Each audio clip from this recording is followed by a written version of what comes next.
ওম শান্তি। আজিৰ তাৰিখ 13 ছেপ্টেম্বৰ 2024 বৰ্ষ। প্ৰাতঃ মুৰলী বাবদাদা মধুবন। আজিৰ পিতাৰ অমৃতবাণী হৈছে, মৰমৰ সন্তানসকল, তোমালোক হৈছা সকলো আত্মাক কৰ্মবন্ধনৰ পৰা মুক্ত কৰোতা মুক্তিবাহিনী। তোমালোক কৰ্মবন্ধনত আবদ্ধ হ'ব নালাগে। আজি পিতাই কৈছে যে তোমালোক হৈছা সকলো আত্মাক কৰ্মবন্ধনৰ পৰা মুক্ত কৰোতা মুক্তিবাহিনী। তোমালোক কৰ্মবন্ধনত আবদ্ধ হ'ব নালাগে। আৰু আজিৰ প্ৰশ্ন, কোনটো অভ্যাস কৰি থাকিলে আত্মা বহুত শক্তিশালী হৈ যাব? পিতাই উত্তৰত কৈছে, যেতিয়াই সময় পোৱা তেতিয়াই শৰীৰৰ পৰা উপৰাম হৈ যোৱাৰ অভ্যাস কৰা। যেতিয়াই সময় পোৱা তেতিয়াই শৰীৰৰ পৰা উপৰাম হৈ যোৱাৰ অভ্যাস কৰা। উপৰাম হ'লে আত্মাত পুনৰ শক্তি আহি যাব।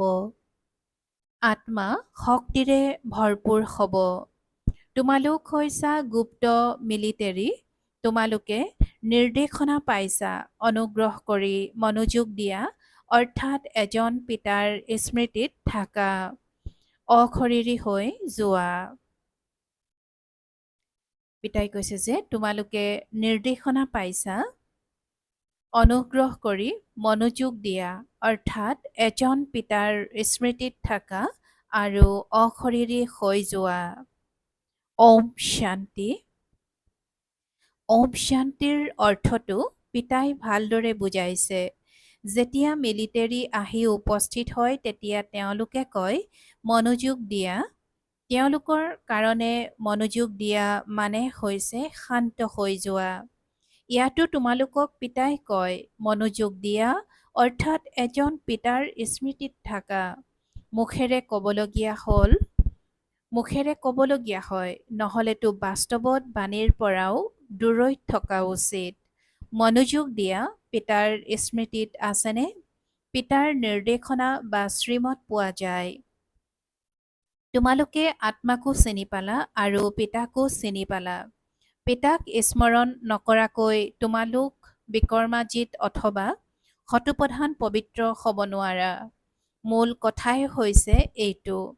পিতাই কয়, অতি মৰমৰ সন্তানসকল, নিজক আত্মা বুলি বুজি পিতাক স্মৰণ কৰা।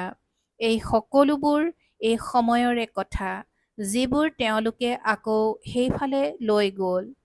তেওঁলোকো মিলিটাৰী, তোমালোকো মিলিটাৰী। গুপ্ত মিলিটাৰীও থাকে নহয়, লুকাই যায়। তোমালোকো গুপ্ত। তোমালোকো লুকাই যোৱা, অৰ্থাৎ পিতাৰ স্মৃতিত লীন হৈ যোৱা। ইয়াকে গুপ্ত বুলি কোৱা হয়। কোনোৱে চিনিব নোৱাৰে, কিয়নো তোমালোক গুপ্ত। তোমালোকৰ স্মৃতিৰ যাত্ৰা গুপ্ত। কেৱল পিতাই কয়, মোক স্মৰণ কৰা, কিয়নো পিতাই জানে যে এই বেচেৰাসকলৰ কেৱল স্মৃতিৰ দ্বাৰাই কল্যাণ হ'ব। এতিয়া তোমালোকক বেচেৰা বুলিয়েই কোৱা হ'ব নহয়। স্বৰ্গত বেচেৰা নাথাকে। বেচেৰা বুলি সেইসকলকে কোৱা হয়, যিসকল বন্ধনত আবদ্ধ হৈ থাকে। এইটো তোমালোকে বুজি পোৱা। পিতাই বুজায়, তোমালোকক লাইট হাউচ বুলিও কোৱা হয়। পিতাকো লাইট হাউচ বুলি কোৱা হয়। পিতাই বাৰে বাৰে বুজাই থাকে যে এটা চকুৰে শান্তিধামক আৰু আনটো চকুৰে সুখধামক চাই থাকা। তোমালোক যেন লাইট হাউচ, উঠোতে বহোতে চলোতে ফুৰোতে লাইট হাউচ হৈ থাকা। সকলোকে সুখধাম শান্তিধামৰ পথ দেখুৱাই থাকা। এই দুখধামত সকলোৰে নৌকা আবদ্ধ হৈ গৈছে। সেইবাবেতো কয়, মোৰ নৌকা পাৰত লগাই দিয়া। হে নাৱৰীয়া, সকলোৰে নৌকা আবদ্ধ হৈ আছে। তেওঁলোকক কোনে মুক্ত কৰিব? তেওঁলোক কোনো মুক্তি বাহিনীতো নহয়, এনেয়ে নাম ৰাখি দিছে। বাস্তৱত তোমালোকহে মুক্তি বাহিনী। তোমালোকেহে সকলোকে উদ্ধাৰ কৰা। সকলো পাঁচ বিকাৰৰ শিকলিত বান্ধ খাই আছে, সেয়েহে কয় আমাক মুক্ত কৰক, উদ্ধাৰ কৰক। সেইকাৰণে পিতাই কয় যে এই স্মৃতিৰ যাত্ৰাৰ দ্বাৰা তোমালোক পাৰ হৈ যাবাগৈ। এতিয়া সকলো আবদ্ধ হৈ আছে। পিতাক বাগিচাৰ মালিক বুলিও কয়। সকলো এই সময়ৰে কথা। তোমালোক ফুলৰ দৰে হ'ব লাগে। এতিয়াতো তোমালোক সকলো কাঁইটৰ দৰে, কিয়নো হিংসক। এতিয়া অহিংসক হ'ব লাগে। পিতাই কৈছে যে এতিয়া অহিংসক হ'ব লাগে, পাৱন হ'ব লাগে। যিসকল ধৰ্ম প্ৰতিষ্ঠা কৰিবলৈ আহে, সেয়াতো পবিত্ৰ আত্মাসকলেই আহে। তেওঁলোকতো অপবিত্ৰ হ'ব নোৱাৰে। প্ৰথমে যেতিয়া আহে তেতিয়া পবিত্ৰ হোৱাৰ কাৰণে সেই আত্মা বা শৰীৰে দুখ পাব নোৱাৰে, কিয়নো তেওঁলোকৰ কোনো পাপ নাই। আমি যেতিয়া পবিত্ৰ হওঁ তেতিয়া কোনো পাপ নাথাকে। সেইবাবে আনৰো নহয়। প্ৰতিটো কথাই বিচাৰ কৰিবলগীয়া হয়। তাৰ পৰা আত্মাসকল ধৰ্ম প্ৰতিষ্ঠা কৰিবলৈ আহে, যিসকলৰ আকৌ ৰাজবংশও আৰম্ভ হয়। শিখ ধৰ্মৰো ৰাজবংশ আছে। সন্যাসীসকলৰ জানো ৰাজবংশ চলে? ৰজা জানো হয়? শিখ ধৰ্মত মহাৰজা আদি আছে। গতিকে তেওঁলোক যেতিয়া প্ৰতিষ্ঠা কৰিবলৈ আহে তেতিয়া সেই নতুন আত্মাসকলেই আহে। যীশুখ্ৰীষ্ট আহি খ্ৰীষ্টিয়ান ধৰ্ম প্ৰতিষ্ঠা কৰিলে, বুদ্ধই বৌদ্ধ ধৰ্ম আৰু ইব্ৰাহিমে ইছলাম ধৰ্ম। এই সকলো ধৰ্ম আৰু তাৰ প্ৰতিষ্ঠাপকৰ নামৰ ৰাশিৰ মিল আছে। প্ৰতিষ্ঠাপকৰ নাম অনুসৰিয়ে ধৰ্মৰো নাম হয়। দেৱী দেৱতা ধৰ্মৰ নাম নিমিলে। নিৰাকাৰ পিতাহে আহি দেৱী দেৱতা ধৰ্ম প্ৰতিষ্ঠা কৰে। তেওঁ দেহধাৰী নহয়। নিৰাকাৰ পিতা দেহধাৰী নহয়। বাকী যিসকল ধৰ্ম প্ৰতিষ্ঠাপক আছে, তেওঁলোকৰ শৰীৰৰ নাম আছে। এওঁতো দেহধাৰী নহয়। নতুন সৃষ্টিতহে ৰাজবংশ চলে। সেইবাবে পিতাই কয়, সন্তানসকল নিজক আত্মিক মিলিটাৰী বুলি নিশ্চয় বুজিবা। সেই মিলিটাৰী আদিৰ কামাণ্ডাৰ আদি আহে। এনেকৈ কয়, মনোযোগ দিয়া। তেতিয়া ততালিকে থিয় হৈ যায়। এতিয়া তেওঁলোকেতো প্ৰত্যেকেই নিজৰ নিজৰ গুৰুক স্মৰণ কৰিব, নতুবা শান্ত হৈ থাকিব। কিন্তু সেয়া মিছা শান্তি হৈ যায়। তোমালোকে জানা যে আমি হৈছোঁ আত্মা, আমাৰ ধৰ্মই হৈছে শান্তি। তেন্তে কাক স্মৰণ কৰিব লাগে? এতিয়া তোমালোকে জ্ঞান পোৱা। জ্ঞান সহিত স্মৃতিত থাকিলে পাপ খণ্ডন হয়। এই জ্ঞান অন্য কাৰো নাই। মনুষ্যই জানো বুজি পায় যে আমি আত্মাসকল শান্তস্বৰূপ। আমি শৰীৰৰ পৰা ওপৰাম হৈ বহিব লাগে। ইয়াত তোমালোকে সেই বল পোৱা, যাৰ বাবে তোমালোকে নিজক আত্মা বুলি বুজি বহিব পাৰা। পিতাই কৈছে যে ইয়াত তোমালোকে সেই বল পোৱা, যাৰ দ্বাৰা তোমালোকে নিজক আত্মা বুলি বুজি বহিব পাৰা। পিতাই বুজায় কেনেকৈ নিজক আত্মা বুলি বুজি ওপৰাম হৈ বহিবা। তোমালোকে জানা যে আমি আত্মাসকল এতিয়া উভতি যাব লাগে। আমি তাৰ নিবাসী। ইমান দিনে ঘৰৰ কথা পাহৰি আছিলোঁ। আন কোনোবাই জানো বুজি পায় যে আমি ঘৰলৈ উভতি যাব লাগে? পতিত আত্মাটো উভতি যাব নোৱাৰে। এনেকৈ বুজাওঁতা কোনো নাই যে কাক স্মৰণ কৰিব লাগে। পিতাই বুজাই এজনকহে স্মৰণ কৰিব লাগে। অন্যক স্মৰণ কৰি কি লাভ? ধৰি লোৱা ভক্তিমাৰ্গত শিৱ শিৱ বুলি কৈ থাকে, তাৰ পৰা কি হ'ব সেয়াতো কোনেও নাজানে। শিৱক স্মৰণ কৰিলে যে পাপ খণ্ডন হয় সেইটো কোনেও নাজানে। আৱাজ শুনিবলৈ পাবা, আৱাজটো নিশ্চয় হ'বই। এইবোৰ কথাৰ পৰা কোনো লাভ নাই। বাবাৰটো অৰ্থাৎ ব্ৰহ্মা এই সকলো গুৰুৰ অনুভৱ আছে।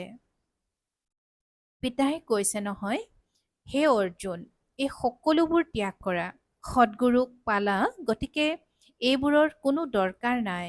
সদ্গুৰুৱে উদ্ধাৰ কৰে। আৰু পিতাই কয়, মই তোমালোকক আসুৰিক সংসাৰৰ পৰা পাৰলৈ লৈ যাওঁ। বিষয় সাগৰৰ পৰা পাৰলৈ যাব লাগে। এই সকলোবোৰ বুজাবলগীয়া কথা। নাৱৰীয়াটো নাও চলাওঁতা হয়, কিন্তু বুজাবৰ কাৰণে এই নাম দিয়া হয়। তেওঁ কোৱা হয়, তেওঁক কোৱা হয় প্ৰাণেশ্বৰ বাবা, অৰ্থাৎ প্ৰাণদান দিওঁতা বাবা। তেওঁ অমৰ কৰি তোলে। আত্মাক প্ৰাণ বুলি কোৱা হয় আৰু আত্মা ওলাই গ'লে তেতিয়া কোৱা হয় প্ৰাণ ওলাই গ'ল। তেতিয়া শৰীৰটো ৰাখিবলৈও নিদিয়ে। আত্মা থাকিলে শৰীৰো স্বাস্থ্যৱান হৈ থাকে। আত্মা অবিহনে শৰীৰ গোন্ধাবলৈ ধৰে। আত্মা অবিহনে শৰীৰ গোন্ধাবলৈ ধৰে। তেন্তে ইয়াক ৰাখি কি কৰিবা? জন্তুৱেও এনেকুৱা নকৰে। একমাত্ৰ বান্দৰহে আছে যিয়ে সন্তান মৰি গ'লে গোন্ধালেও সেই মৃতদেহ এৰি নিদিয়ে আৰু সাৱটি ধৰি থাকে। সেয়াটো হৈছে জন্তু আৰু তোমালোকতো হৈছা মনুষ্য। শৰীৰ এৰাৰ লগে লগে কোৱা হয় সোনকালে বাহিৰলৈ নিয়া। মনুষ্যই ক'ব তেওঁ স্বৰ্গগামী হ'ল। যেতিয়া মৃতকক উঠায় তেতিয়া প্ৰথমতে ভৰি শ্মশানৰ ফালে কৰে। আকৌ যেতিয়া শ্মশান পায় পূজা আদি কৰি মুখখন শ্মশানৰ ফালে ঘূৰাই দিয়ে, কাৰণ এনেকৈ ভাবে যে তেওঁ এতিয়া স্বৰ্গলৈ গৈ আছে। তোমালোকে শ্ৰীকৃষ্ণকো সঠিককৈ দেখুৱাইছা। নৰকক লঠিয়াই দিছে। শ্ৰীকৃষ্ণৰ এই শৰীৰটো এতিয়া নাই।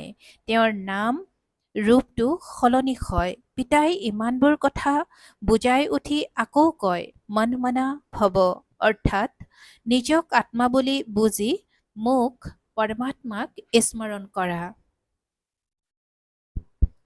ইয়াত আহি যেতিয়া বহা তেতিয়া মনোযোগ দিব লাগে। বুদ্ধি যাতে পিতাৰ লগতে যুক্ত হৈ থাকে। তোমালোকৰ এই মনোযোগ সদাকালৰ বাবে। পিতাই কৈছে যে তোমালোকৰ এই মনোযোগ সদাকালৰ বাবে। যেতিয়ালৈকে জীয়াই থাকিবা পিতাক স্মৰণ কৰি থাকিব লাগে। স্মৃতিৰ দ্বাৰাই জন্ম জন্মান্তৰৰ পাপ খণ্ডন হয়। যদি স্মৰণেই নকৰা তেন্তে পাপো খণ্ডন নহ'ব। পিতাই কৈছে যে যদি স্মৰণ নকৰা তেতিয়া তোমালোকৰ পাপ খণ্ডন নহ'ব। পিতাক স্মৰণ কৰিব লাগে। স্মৰণ কৰোঁতে কেতিয়াও চকু মুদিব নালাগে। সন্ন্যাসীসকলে চকু মুদিবহে। কোনোৱেতো স্ত্ৰীৰ মুখেই নাচায়। চকুত পতি বান্ধি বহে। পিতাই কৈছে যে সন্ন্যাসীসকলে চকু মুদিবহে আৰু কোনো সন্ন্যাসীয়ে স্ত্ৰীৰ মুখেই নাচায়। তেওঁলোকে চকুত পতি বান্ধি বহে। তোমালোক যেতিয়া ইয়াত বহা তেতিয়া ৰচয়িতা আৰু ৰচনাৰ আদি মধ্য অন্তৰ সুদৰ্শন চক্ৰ ঘূৰাব লাগে। তোমালোক লাইট হাউচ নোহোৱা জানো? এয়া হৈছে দুখধাম। এটা চকুত দুখধাম, আনটো চকুত সুখধাম। উঠোতে বহোতে নিজক লাইট হাউচ বুলি বুজিবা। বাবাই ভিন্ন ভিন্ন উদাহৰণেৰে শুনায়। তোমালোকে নিজৰো চম্ভাল কৰা। লাইট হাউচ হ'লে নিজৰে কল্যাণ হয়। পিতাক নিশ্চয় স্মৰণ কৰিব লাগে। যদি ৰাস্তাত কাৰোবাক লগ পোৱা তেওঁকো ক'ব লাগে। পৰিচিত লোকো বহুত লগ পোৱা যায়। তেওঁলোকেতো ইজনে সিজনক ৰাম ৰাম বুলি কয়। তেওঁলোকক ক'ব লাগে যে আপোনালোকে জানেনে যে এইখন হৈছে দুখধাম আৰু সেয়া হৈছে সুখধাম আৰু শান্তিধাম। আপুনি সুখধাম শান্তিধামলৈ যাব বিচাৰেনে? এই তিনিখন চিত্ৰ যিকোনো লোককেই বুজোৱা বৰ সহজ। আপোনালোকক সূচিত কৰিছো। লাইট হাউচো সূচনা দিয়ে। লাইট হাউচেও সূচনা দিয়ে। এইখন হৈছে নৌকা যিখন ৰাৱণৰ কাৰাগাৰত বন্দী হৈ আছে।